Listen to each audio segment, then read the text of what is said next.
Kant with Sade by Jacques Lacan. Folks, no one wanted this, yet you're getting it. I'm going to pronounce Immanuel Kant as opposed to any other pronunciation. I don't want it to get flagged. And Sade, Marquis Sade. You know what it is. So, Kant with Sade by Jacques Lacan from a great translation by Bruce Fink. This is a slog. This essay was to have served as a preface to Philosophy in the Bedroom. It was published in the journal Critique, CXCI, April 1963, as a review of the edition of Sade's work for which it was intended, the 15-volume set brought out in 1963 by Édition de Cercle du Livre Précieux. The notion that Sade's work anticipated Freud's, if nothing else, as a catalogue of perversions, is a stupidity repeated in works of literary criticism, the blame for which goes, as usual, to the specialists. I, on the contrary, maintain that the Sadean bedroom is of the same stature as those places from which the schools of ancient philosophy borrowed their names, Academy, Lyceum, and Stoa. Here as there, one paves the way for science by rectifying one's ethical position. In this respect, Sade did indeed begin the groundwork that was to progress from 100 years in the depths of taste in order for Freud's path to be passable. Add to that another 60 years before one could say why. If Freud was able to enunciate his pleasure principle without even having to worry about indicating what distinguishes it from the function of pleasure in traditional ethics, without risking that it be understood by echoing a bias uncontested for 2,000 years as reminiscent of the attractive notion that a creature is preordained for its good and a psychology inscribed in different myths of benevolence, we can only credit this to the insinuating rise in the 19th century of the theme of quote-unquote delight in evil. Bonheur dans le mal. Translator's note. Sade represents here the first step of a subversion of which Kant, as piquant as this may seem in light of the coldness of the man himself, represents the turning point, something that has never been pointed out as such, to the best of my knowledge.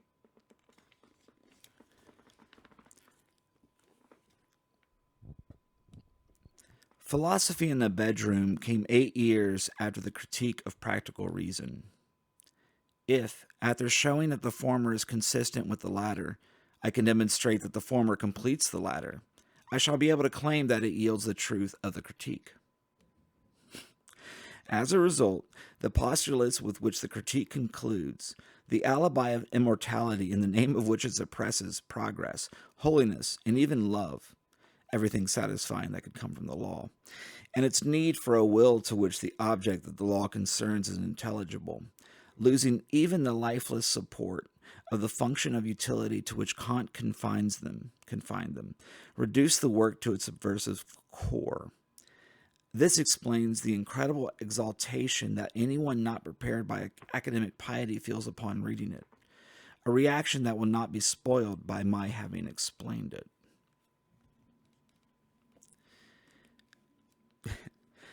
One might say that the shift involved in the notion that it feels good to do evil, translator's note, consent bien dans le mal, or, if you will, that the eternal feminine does not elevate us, was made on the basis of a philological remark, namely that the idea that had been accepted up until then, which is that it feels good to do good, is based on a homonymy, not found in German. Man fühlt sich wohl im Guten. This is how Kant introduces us to his critique of the practical reason. The pleasure principle is the law of feeling good, which is Wohl in German. It might be rendered as, quote, well-being, end quote. In practice, this principle would submit the subject to the same phenomenal sequence that determines his objects.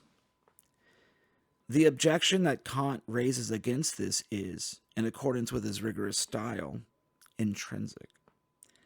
No phenomenon can lay claim to a constant relationship to pleasure. I underlined that years ago. No law of feeling good can thus be enunciated that would define the subject who puts it into practical as quote-unquote will. The quest to feel good would thus be a dead end were it not reborn in the form of das Gut, the good that is the object of the moral law. Experience tells us that we make ourselves hear commandments inside of ourselves.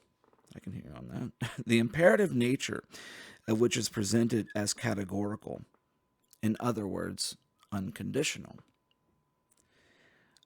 Note that this good, bien, is assumed to be the good, bien, only if it presents itself, as I just said, in spite of all objects that would place conditions upon it.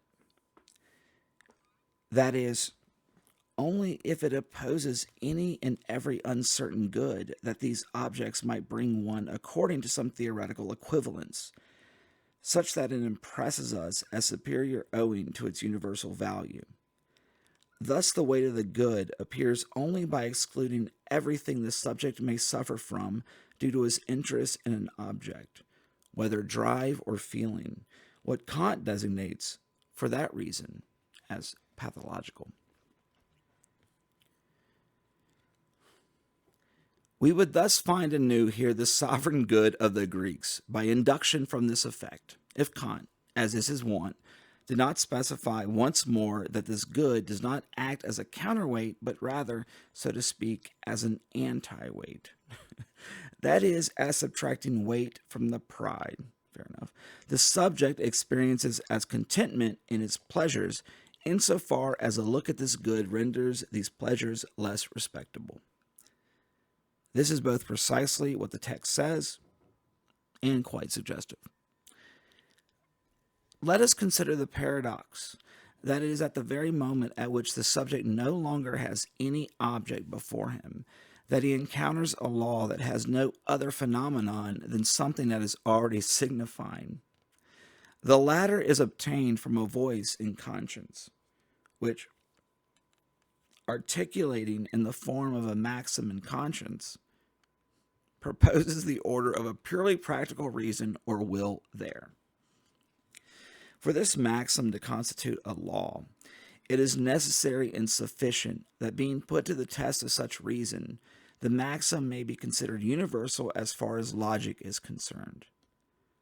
This does not mean, let us recall what quote-unquote logic entails, that it forces itself on everyone, but rather that it is valid in every case, or, better stated, that it is not valid in any case if it is not valid in every case. That's universal. But this test, which must be passed based on pure though practical reason, can only be passed by maxims of the type that allow for analytical deduction. This type is illustrated by the faithfulness required in returning a deposit. We can get some shut-eye after making a deposit, knowing the depositary must remain blind to any condition that would oppose the faithfulness. In other words, there is no deposit without a depositary worthy of his task. Like an escrow. One can sense the need for a more synthetic foundation, even in such an obvious case. At the risk of such irreverence, let me, in turn, illustrate the flaw in it with a maxim by Father Ubu that I have modified slightly. Long live Poland, for if there were no Poland, there would be no Poles.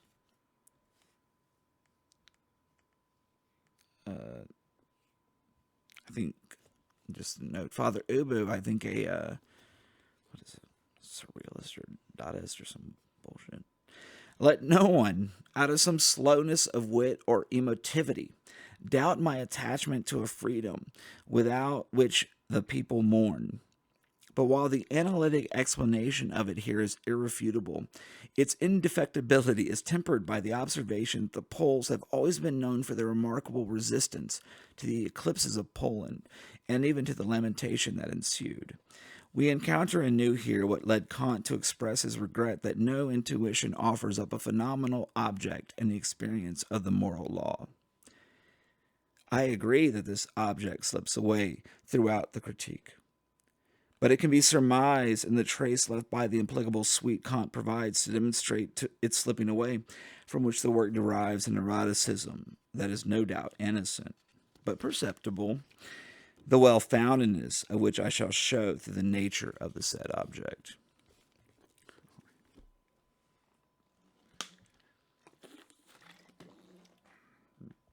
Now we're cooking.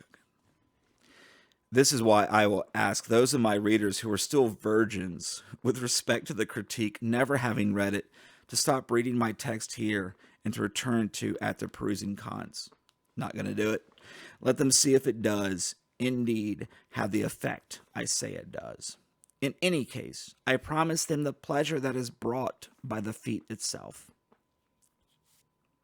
The other readers will follow me now into philosophy in the bedroom, at least into the reading thereof.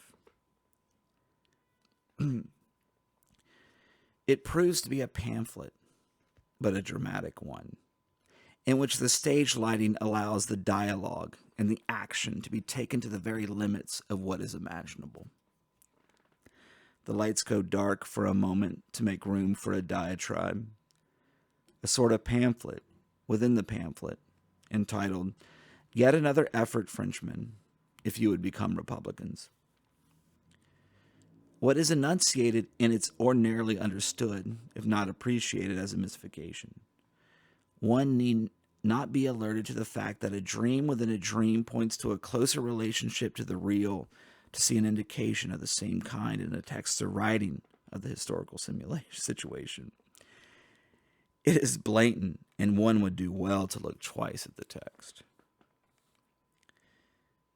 The crux of the diatribe is, let us say, found in the maxim that proposes a rule for jouissance, which is odd in that it defers to Kant's mode in being laid down as a universal rule. Let us enunciate the maxim.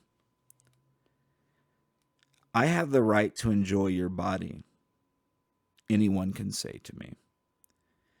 And I will exercise this right without any limit to the capriciousness of the exactions I may wish to satiate with your body. Such is the rule to which everyone's will would be submitted, assuming a society were to forcibly implement the rule. To any reasonable person, both the maxim and the consent assumed to be given it are at best an instance of black humor. But aside from the fact that if the deductions in a critique prepared us for anything, it is for distinguishing the rational from the sort of reasonable that is no more than resorting in a confused fashion to the pathological. We now know that humor betrays the very function of the superego in comedy. A fact that, to bring this psychoanalytic agency to life by instantiating it and to wrest it from the renewed obscurantism of our contemporaries' use of it, can also spice up the Kantian test of the universal rule with the grain of salt it is missing. Are we not thus incited to take more seriously what is presented to us as not entirely serious? That's like comedy. As you may well suspect, I will not ask if it is necessary or sufficient that a society sanction a right to jouissance by permitting everyone to lay claim to it, for its maxim to thus be legitimated by the imperative of moral law.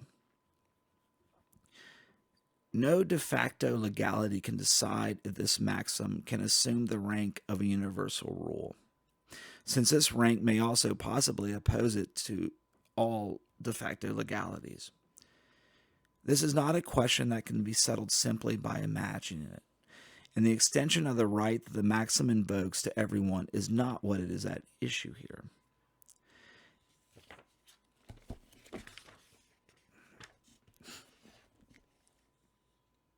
At best, one can demonstrate here the mere possibility of generalizability to which is not universalizability. The latter considers things as they are grounded and not as they happen to work out. Yeah, generalizability and which is not universalizability. Oh. I cannot pass up the opportunity to point out the exorbitant nature of the role people grant to the moment of reciprocity in structures, especially subjective ones, that are intrinsically incompatible with reciprocity. Reciprocity. A relation that is reversible since it is established along a simple line that unites two subjects who, due to their reciprocal position, consider this relation to be equivalent. It is difficult to situate as a logical time of any sort of breakthrough, franchisement, on the subject's part in his relation to the signifier, and far less still as a step in any sort of development, whether or not it can be considered psychical, in which it is always so convenient to blame the child when providing veneers with a pedagogical intent. Be that as it may, we can always credit our maxim with serving as a paradigm for a statement that as such excludes reciprocity. Reciprocity, not my turn next time. Any judgment regarding the odious social order that would enthrone our maxim is thus of no import here. For the question is whether to grant or refuse to grant this maxim the characteristic of a rule acceptable as universal in moral philosophy. Moral philosophy being recognized, since Kant's time, as involving the unconditional practice of reason. We must obviously acknowledge the characteristic in the maxim for the simple reason that its sole proclamation, its kerygma, has the virtue of instating both the radical rejection of the pathological, that is, of every preoccupation with goods, passion, or even compassion. In other words, the rejection by which Kant cleared the field of moral law, and the form of this law, which is also its only substance, insofar as the will becomes bound to the law only by eliminating from its practice every reason that is not based on the maxim itself. Of course, these two imperatives, between which moral life can be stretched, even if it snaps our very life, are imposed on us according to the Sadean paradox, as if upon the other, and not upon ourselves.